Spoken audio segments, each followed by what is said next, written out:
let's as always take a nice easy start. So ease yourself into the postures and the practice. Just rubbing your hands together and using these little massage movements to loosen up a little bit, to focus, starting just tapping over your face.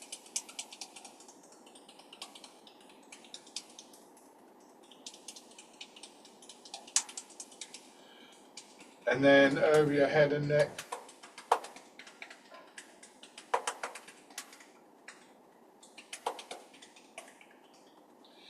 Down to one shoulder.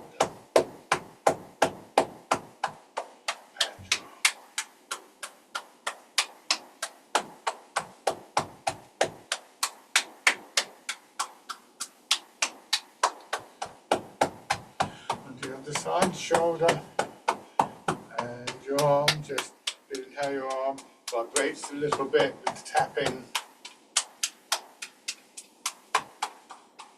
I'm going to add onto your back with one or with both hands. Again, just noticing the response in your body, the muscles, joints. Work around your hips.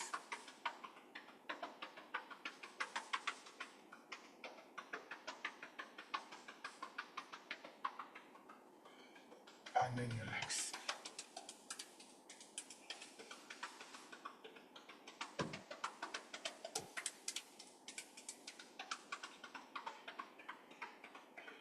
Coming up to your belly, light on your belly.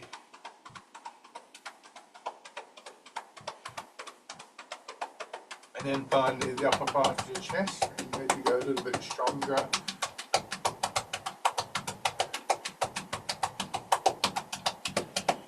Good. Hands shake. Standing comfortably as possible, feet directly below your hips. Toes pointing forwards as much as possible, although a slight turn out is not a problem. You want to have your weight a little bit forwards in your legs. Just let your hips drop back as though you're just resting on the edge of a table. And take a couple of slow, gentle breaths, giving yourself a few moments just to really bring your attention into your body. Bring that awareness of your body and your posture to the sort of front of that attention, to the front of your mind. And sort of focus in a little bit more on your hips, centre of your body, and from there down into the ground. And just a little turn in your hips and your waist.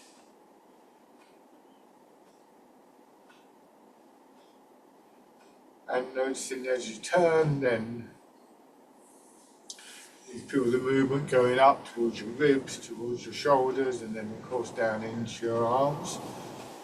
Also perhaps noticing slight changes in your legs and in the distribution of your weight between the legs. Trying not to let that sort of twist your knees up too much. Just this little posture with that slight dropping down and the curve in your knees does actually help to reduce that, but even so, we want to avoid that kind of straining on the knees that comes with the twisting. So if you're finding that you're getting that, the basic sort of principle, the basic golden rule, as it were, is that your knees point in the same direction as your toes. You may want to just ease off on the movement in the centre of your body, make it a little bit smaller, or just try and have this intention to keep your toes pointing forwards, and there are little adjustments that you can slowly begin to make. So when we bring our attention to that central part of the body, when we move from that central part of the body, then actually we're in a position to both be aware of the whole body and also to create movements from there that actually touch the whole body. We want to feel as though that central part of the body is actually dropping towards the ground, so you're sitting on the ground. This feeling of your pelvis almost hanging from the spine. This helps to create the sense of rooting down, is the term we use. The lower your centre of gravity, very simple terms, the more stable you're going to be. And this creates the base, the foundation for everything that we do, this sense of the centre, and from there down into the ground and the root. Your upper body can sit on the hips, and the turning is very light, ideally.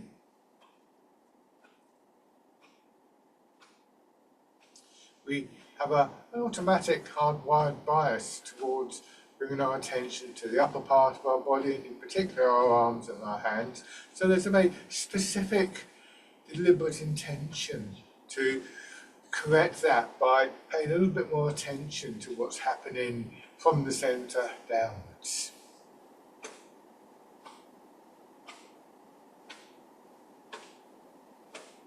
These turning movements, you shouldn't feel that you're twisting your back or your spine up. One of the descriptions I like for how this can feel is that it's likened to a weather vane blowing in a light breeze. So we don't want to sort of strain for the movement. And as our body begins to warm up and sink down a bit more, we lose some of the tightness and stiffness in the upper part of the body. I think that's something that gradually builds for us. If you turn your hands palm out, just raise them up a little bit. Try not to stiffen up in your shoulders. One of the qualities that we look for in our posture is that it allows for a sense of space within the body. A space for movement of all sorts, joints and muscles, metabolic movements like breathing, circulation, digestion. And this slowly becoming aware of a more subtle underlying dynamic that you might interpret as a sense of connection, flow and energy, linking disparate parts of the body. So another sort of outcome is just this sense of our whole body moving as one unit. That's in your hands from down. Now, put one foot forwards, moving your weight forwards and backwards, and just feeling how the centre of your body responds to that. And we tend to turn. Don't worry at this point which direction it turns. If you're new to this, you're watching the video, just feel the connection, feel how when we move our weight from one foot to another, the centre of our body turns. Again, reinforcing this awareness of the whole of the lower part of the body. With a little bit more experience, you can sometimes sort of switch your perspective on this. You might sometimes want to think in terms of your weight moving from one foot to another, and because of the angle of your feet, there's just a natural sense in which your turning in the upper body follows those angles. On the other hand, you could also bring the focus of your attention to the middle of your body and have an intention to turn and to move. So if I'm on the back foot, I intend to turn and move towards the front foot. No one way of looking at these things, no one description is ever going to be complete. So we can change our perspective, and that just fills out the experience of the exercises. Then on the other side. So if an explanation, if an idea, an image doesn't work for you, doesn't mean that this is not a massive failure on your part. It's just not the right image, the right idea to open up an aspect of the practice. It may come to you, quite often come across ideas, come across images that haven't really meant that much to me at first, but then they become useful in the future. So coming back to the centre of your body, A little bit more attention now to the posture, so I'll come a bit closer. It probably looks a bit strange, the angle of the camera. But just imagine sort of parallel lines from your shoulders to your hips and down to your feet. You could have that line going to the outside of your feet or the inside of your foot or anywhere in between, just as long as you feel that there's the support there for your hips, and then your hips are able to support your shoulders.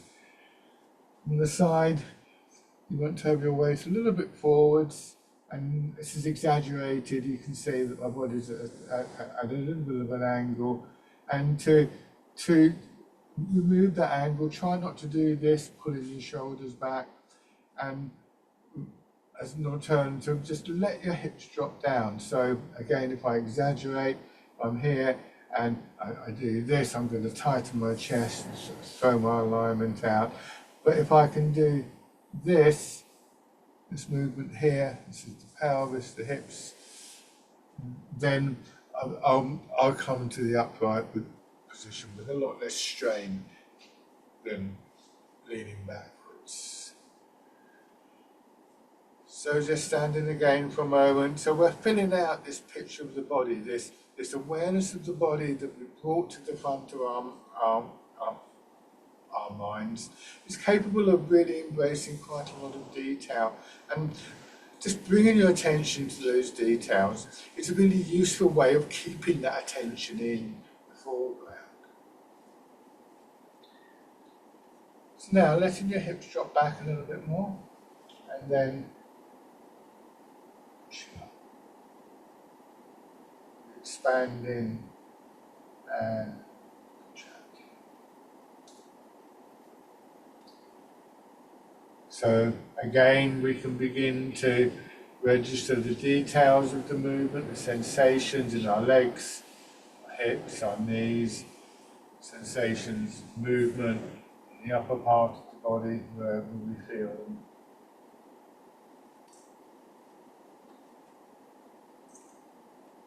It becomes a little bit like you might start to read a book or watch a film, and you gradually get drawn into the world of that book, the world of that film.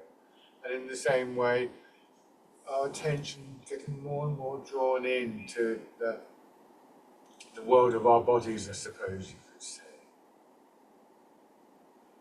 When we sink down, not only do we manage to lower our centre of gravity a little bit more, but we also prime the legs, and eventually the legs just push us up. So I mentioned earlier that connecting energy, that connecting movement.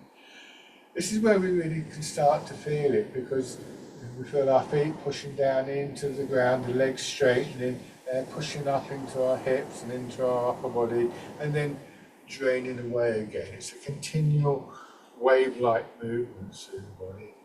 Bringing your hands around as though you're cradling the ball, and now that expanding movement, pushing your elbows out, drawing your hands up, turn your hands over, hips drop, shoulders drop, and your arms follow. Turning your hands over and pushing up, and sinking down.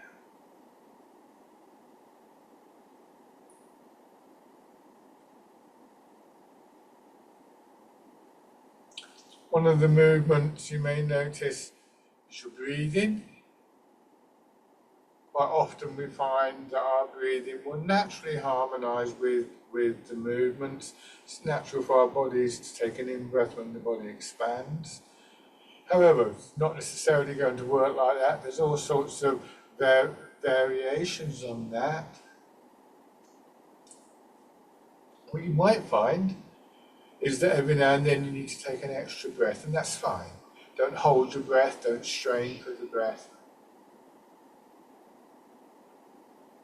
There might be a little bit of tightness in your back or your chest somewhere that means that your breathing doesn't quite sort of fit with the movement, or you might be moving a little bit slower than your normal breathing pattern. It can be useful to check in with your breathing every now and then.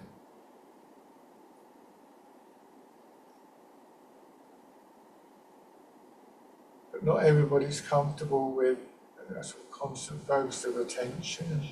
Just in the start, at least, observing how your body's breathing and how your breathing responds to your movements is the thing to do.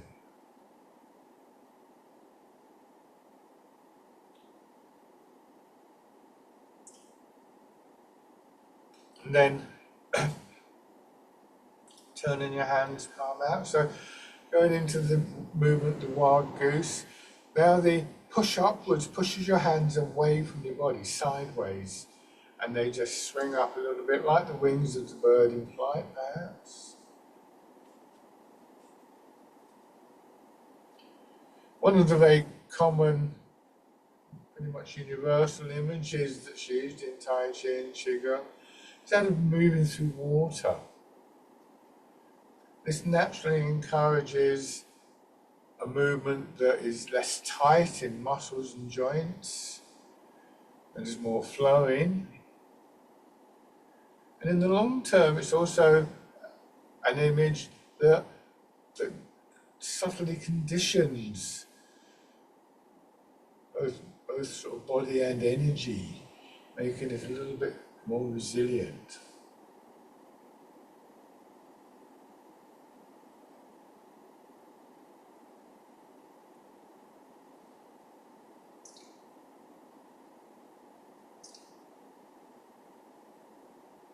And then letting your hands drop down, crossing in front of your belly, and this is part in the clouds.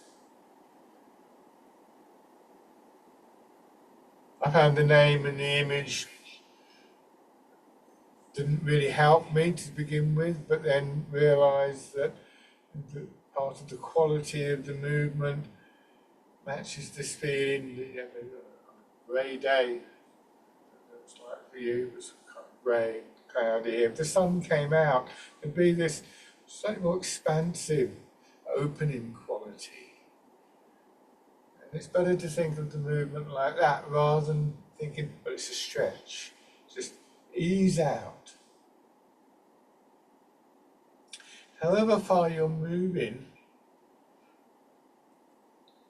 we want to feel that at the end of the movement, we could have moved a little bit further. So we retain that space, we cultivate that space in the body.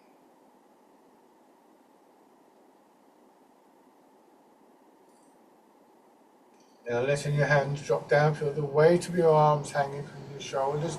And as you push up, focusing on one side, let your elbow get pushed out, drawing your fingers out. Elbow drops down, winding your arm around and pulling down. Dragon plucks the stars from the sky. Now bring your attention to the centre of your body and that feeling of dropping. And then as you push up, same thing on the other side. Winding around and down. Try not to make it an abrupt switch from one side to another. This is why we focus on the centre of the body for a moment. Both mind and body will have a tendency for most of us to speed up. And once again, an awareness of the details, of the subtle aspects of the movements and posture, help to break that rush, that cycle.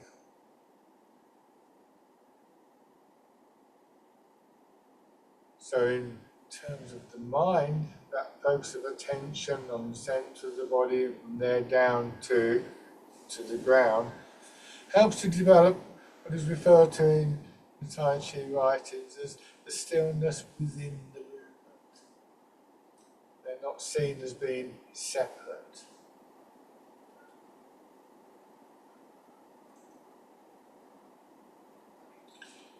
So that feeling of spaciousness that I talked about within our bodies begins to be reflected by a spaciousness in the mind as our thoughts become a little bit more focused on the practice, just allowing other thoughts and other things that intrude to gently take a back seat.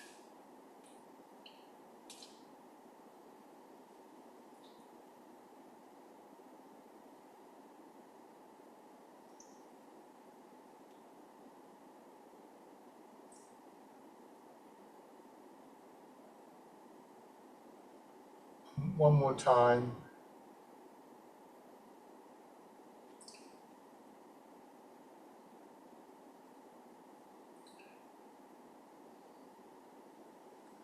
And just stand. Shake out. So this is a practice that benefits both mind and body. In fact, 3 areas of mind, body, movement, or energy, whichever term you prefer. And this, that we're not rejecting, we're not forcing ourselves not to think, we're not trying to push these extraneous thoughts away. We're not even saying that they're not important. They can be, they're very important. But just taking some time out from them. As I say, letting them just slip into the background. And in a sense, just as I said, we're moving from the ground, moving from the centre, in a way we can actually engage with those thoughts and those things that happen in our lives from a position of what we might think of as stillness. So again, this is one of the long-term outcomes, I think, of the practice. And it's very useful to have a physical location that we can bring our attention to. Our first teacher in these arts used to say to us that we find ourselves standing like this in supermarket queues. In other words, rather than getting caught up in the bustle and the stress around us, we can just stand there. We can still be in the queue. We're still doing our shopping. We still have lives. But that tendency to rush and to strain sits back. So the next couple of movements use this higher posture, still with a sense of the hips dropping down. We want to allow the pull of gravity to work through the body. And as we do that, we feel an almost constant sense of that response from the legs pushing us up. We don't necessarily have to go down deeper. We don't in these next 2 exercises, but we do allow this movement within the body. So in this position, bringing your hands to the side of your hips, and then lengthening through your back, pushing your arms up until you're pressing your hand into a high ceiling, and back down. And when you bring your hands back down, just lightly touch the side of your hips and make that physical connection back to your centre, and then push out sideways and back. Notice that there can be a very strong resistance to that little moment of touching your centre. We can often find that we get to here and we come back down more quickly, and we're only 3/4 of the way down, we're already wanting to push out. The habit of rushing is a very hard one to break. So again, we think about the details of the posture, feel of the movement, the presence of that central part of our body dropping towards the ground. This time, when you push out, you turn in that part of the body. Notice how that redirects your arms.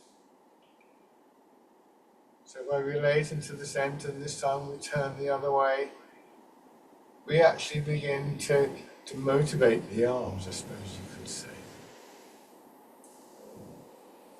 One of the values of the awareness of that central part, sometimes referred to as the lower dantian.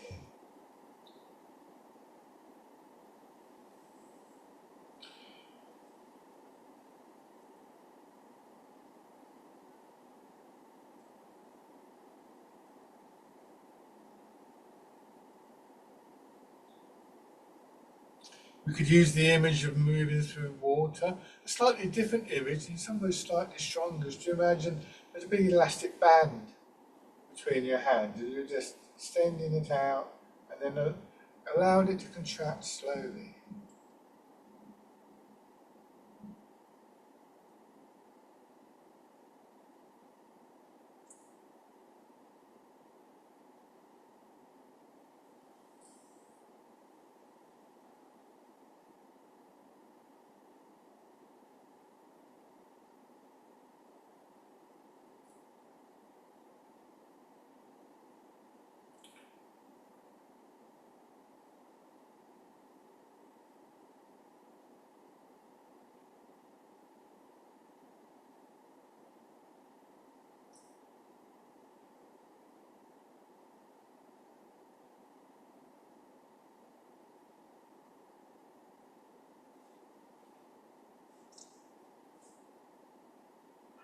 This is simply called pushing in 4 directions. Arguably there's a 5th direction, which is that returning movement each time.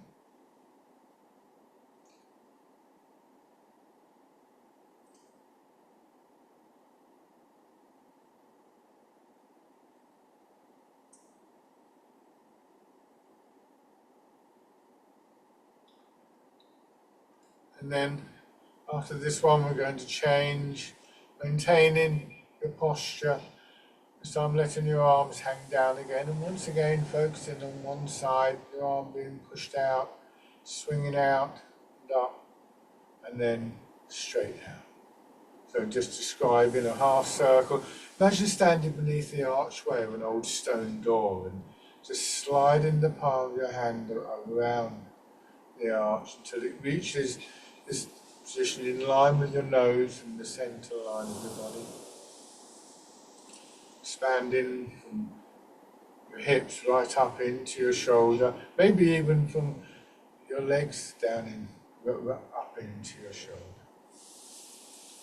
And you can imagine the elastic band from your hip to your wrist. This time, turn a little bit.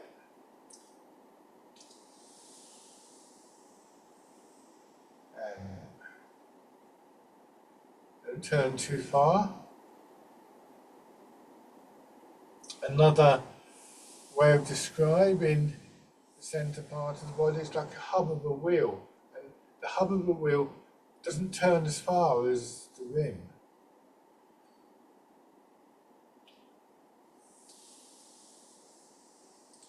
Now, changing sides.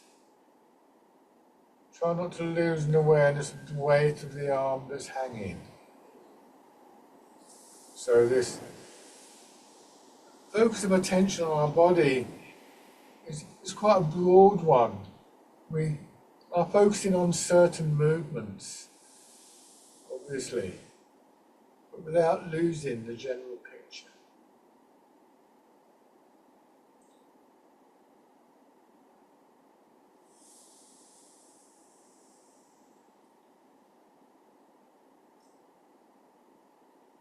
Adding the turn.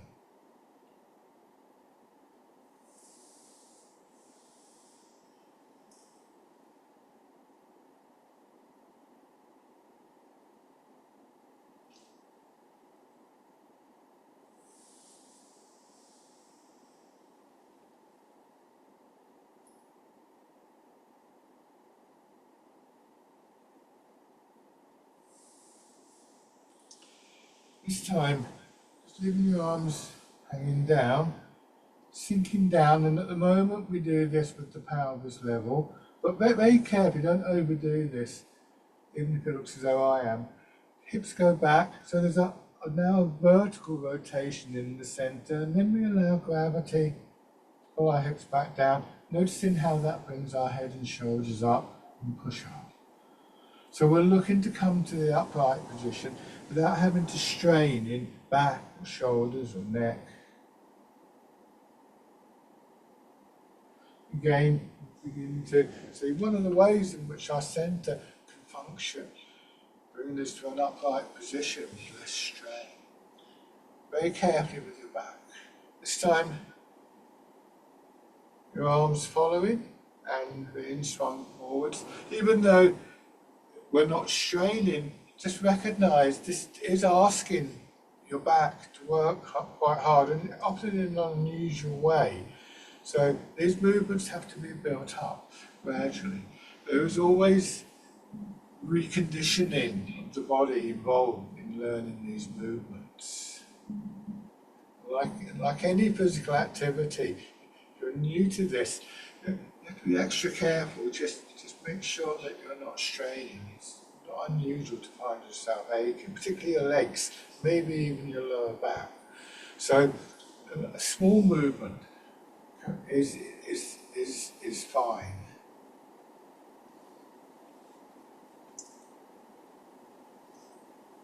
Using that same action, this time let your hands rest in front of your hips, palm down, turn, then push the hips back, pushing your arms away, swinging across, hips dropping down and turning to the front, and then changing direction. This is called polishing the table. So we can see how the center functions to move our arms both horizontally and vertically. So you can see, again, I'm exaggerating this, so you can see what my hips are doing. They go back and swing around, come up, and back, and then changing direction.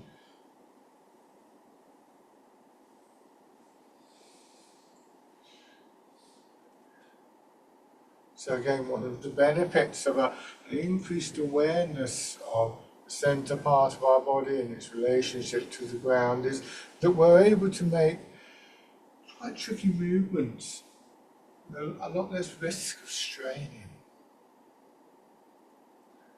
Again, that helps to maintain that sense of space, that sense of flow within the body.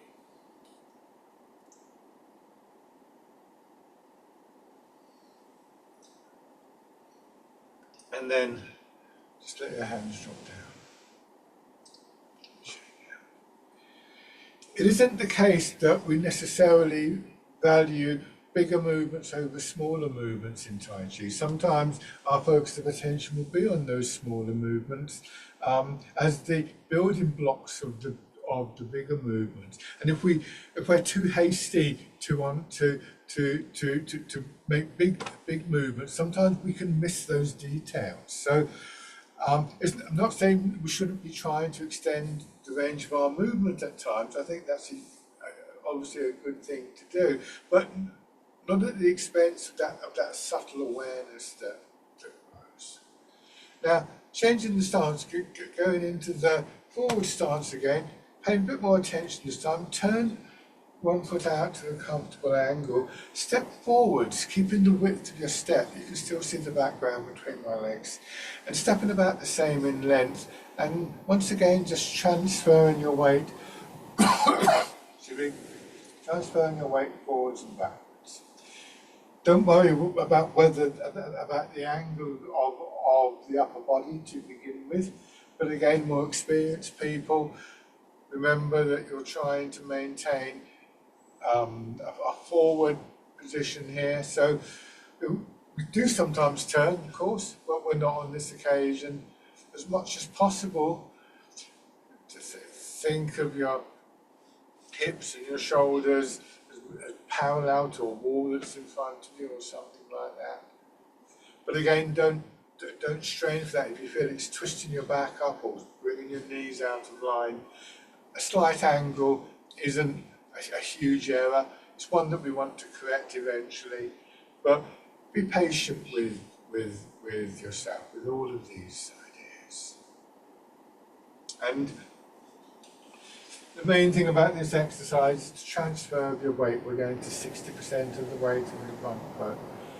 And then when we go back, we go to 70%, taking a moment each time to let the weight settle.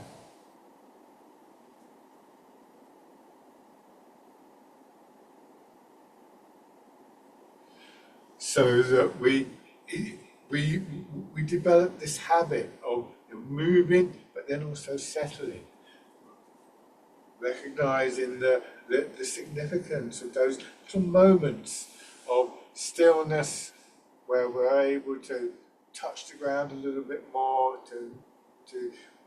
we will find that our posture just begins to quite naturally rebalance itself when we take that time.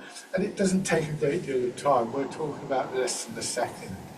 So there's an intention to regather ourselves each time the weight lands on one foot. And as it does that, when you go do that in the front foot, push the back knee and your back heel comes up.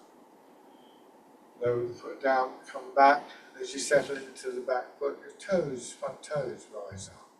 And when we do this, we feel the body just shift a little bit more, gradually bringing your upper body into the line over the supporting leg.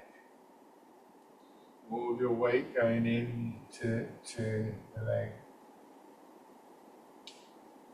Just feeling the smooth transition through your legs and how that affects the upper part of your body. It's like a kind of wave flowing through your body.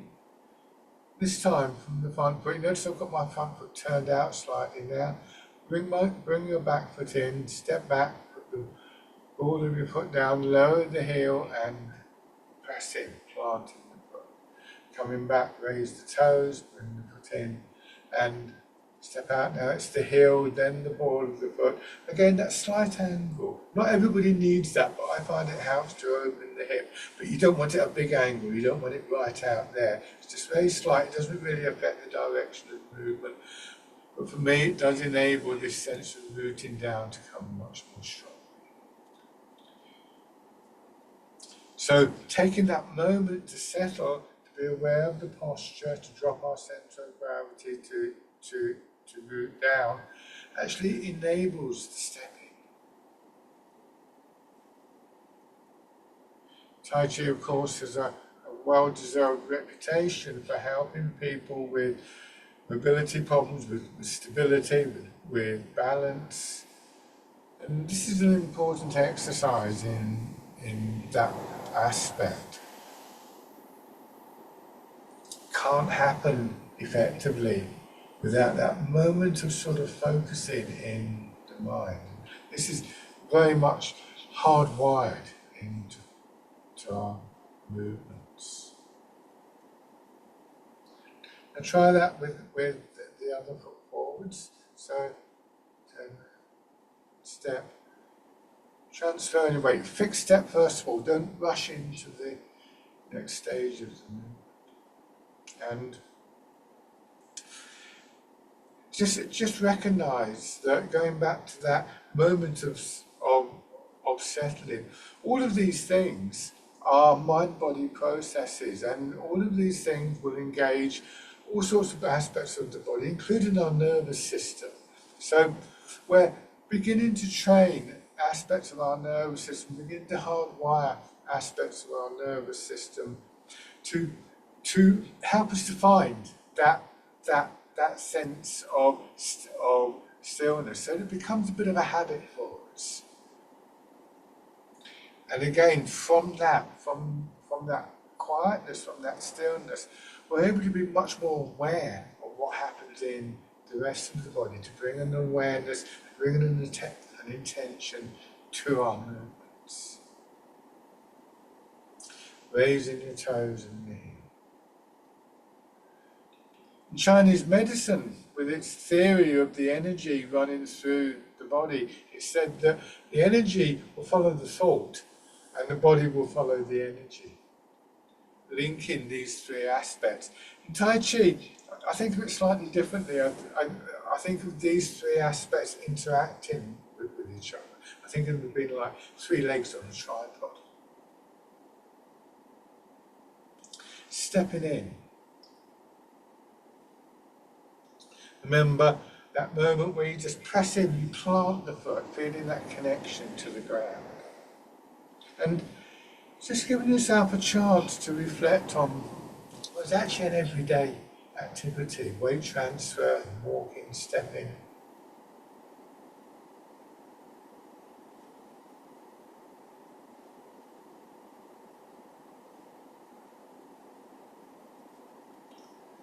This time, take a few steps through, so you can go forwards or backwards depending on where you've got the room.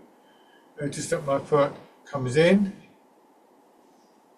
forwards and out, going back to the hip width. And it's a relatively short step, this one. We're not in a hurry, so we don't need to swing the legs out to gain momentum or power. Kind of power that comes through momentum. If we imagine walking through water, and again, we build that internal resilience, that internal strength. And then changing direction.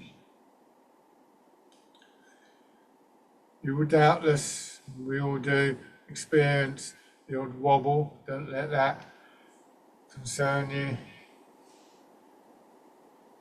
If you do, sometimes what you might be able to do, if you bring the foot in and suddenly you're a bit all over the place, you can always put the foot down, remember. But sometimes, can you just let your hips settle? Can you regain that stability? That's a useful lesson to learn, that we become more stable, not by straining, not by stiffening up, but essentially through releasing, through relaxing. Okay, now, again, from the parallel start, imagine in parallel lines going across the room. Have one foot forward, have your right foot forward, so mirror my movements. Bringing the upper body back in to the whole practice now. Starting with your weight on your back foot, going forwards, and as you arrive in the front leg, just letting the hands swing past your hips. Coming back, arriving in the back leg. And again, you could imagine the elastic bands from your hips to your wrists. There's a gentle curve in the movement. This is called the fisherman castanet. And as I've noted before, we have an unconscious bias towards an awareness of what's happening in our arms in particular. Try not to stand there and sort of lead with the arms. Most of the time your arms are behind your shoulders. So again, giving a lot of attention to the lower part of the body. Maybe that image of moving through water as well. If you move through water, it's more likely that your arms are going to trail behind you.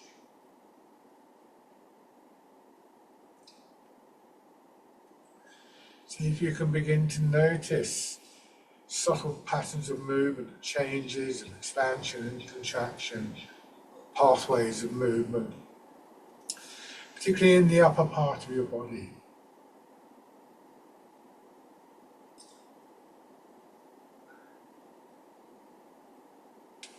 This time as you come back, turn towards your back foot, so your arms are drawn across your body now.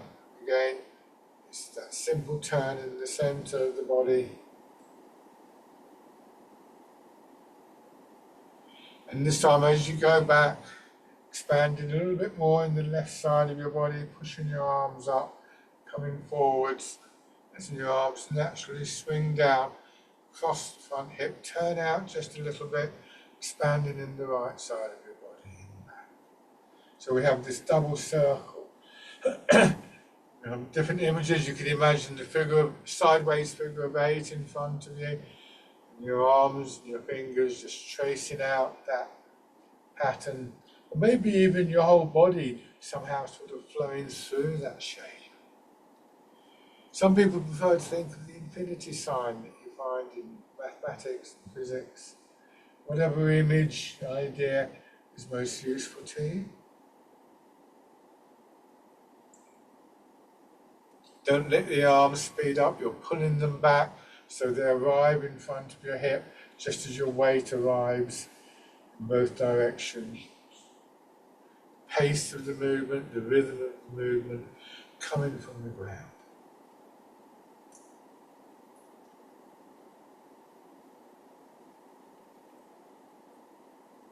Notice here and come back, there's a turn. Sometimes it's useful to exaggerate certain details just to make sure we have a feel for them. Quite often though, as we develop, they become much more subtle, much less visible, but we can still feel that they're working.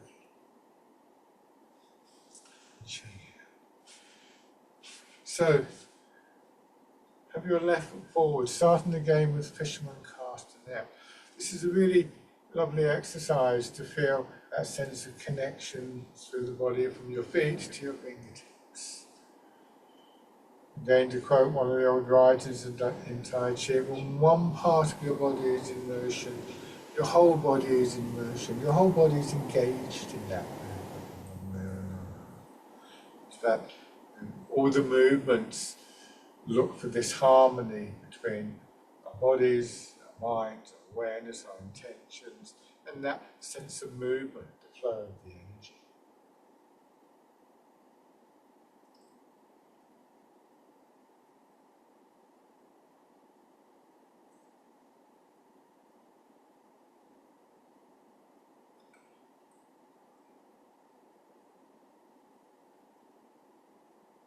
This time, one extra thing, which is the turning in the centre of the body.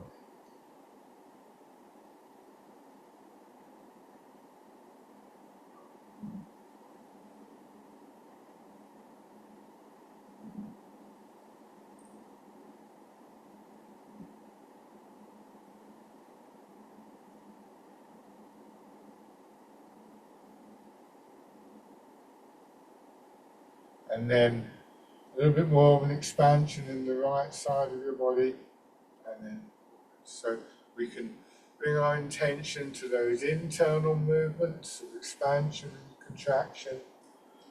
We can have the image in front of us, sideways figure of eight, or the infinity sign, the intention that our bodies flow through that shape. They're not necessarily contradictory images, but use whichever ones are most useful to you at any particular point.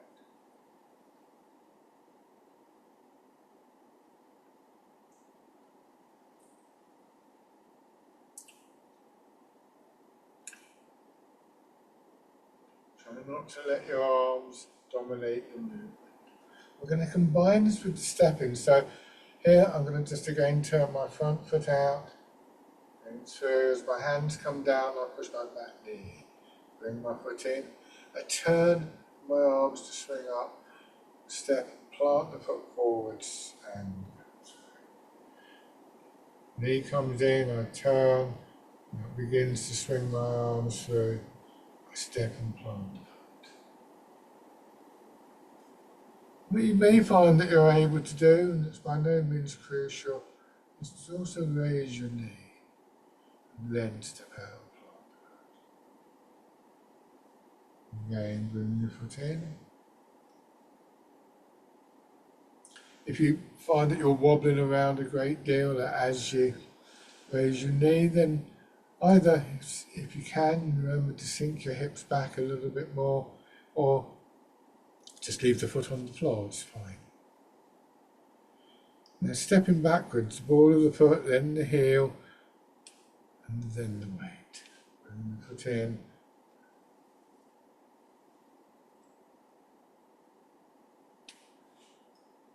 So we learn again, stability comes not from straining, but from allowing, in particular our hips, but other parts of the body as well, to cease to struggle against the pull of gravity, to yield to the pull of gravity, to allow our centre of gravity to stop.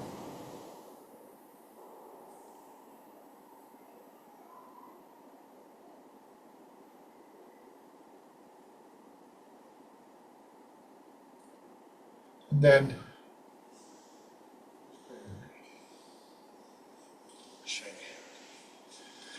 if you find these sort of stepping movements difficult, and even if you don't touch it, it can be interesting just to sort of give yourself a bit of support, so hold on to or have your hand on the wall or on the table, and just practice, bringing your foot in and maybe up, and feeling what happens in your hips. What we often do when we go to raise the foot is we come straining the whole body, as pushing the centre of gravity up, and we're going to become less stable. So we can begin to slowly feel the change as we allow the hips to drop.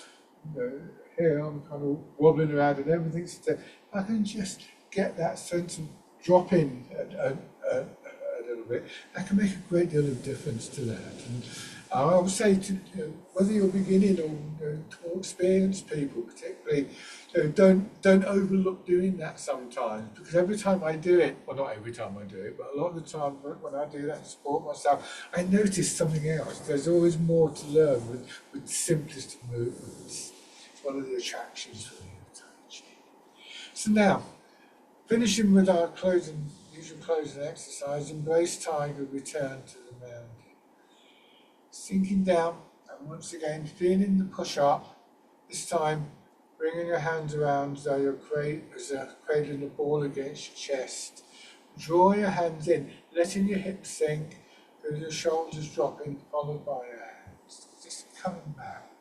Once again, this idea that the movement itself, as it goes through the patterns, leading our attention in a way back, inwards and down into that more rooted, into that quieter, more spacious place before we move out again.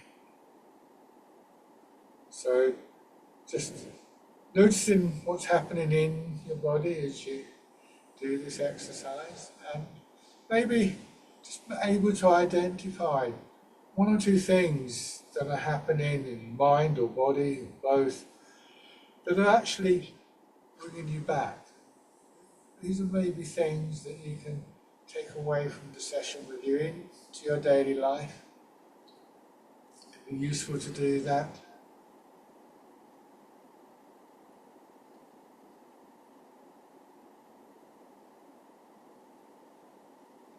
So the next time you're standing in the supermarket queue, what would be most useful to you to think about? What would help you just to settle and to quieten for a few moments? One more time.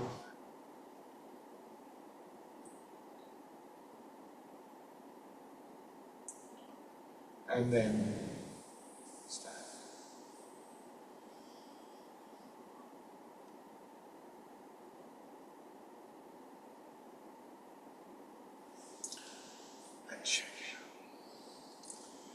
Lovely, thank you for watching and joining in, everybody. Please contact me as always if you have any questions. Enjoy the rest of your day. Bye for now.